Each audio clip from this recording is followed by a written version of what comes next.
बोला ये बलमुआ बड़ा मीठ लागता कि बोलिया बोला ये बलमु बड़ा मीठ लागता।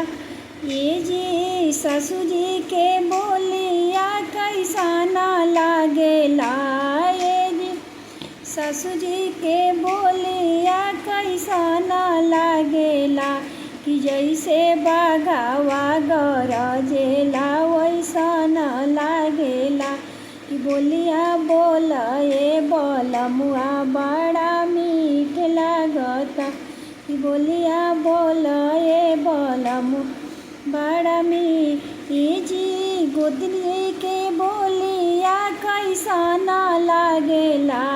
ये जी गोतनी जी के बोलिया कैसा ना लागेला जैसे रे घनी के काटावा वैसा न चुभेला।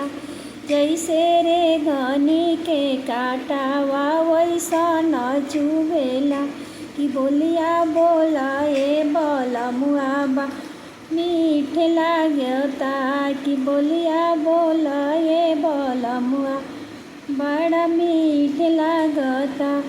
ये जी ननद जी के बोलिया कैसा ना लागेला।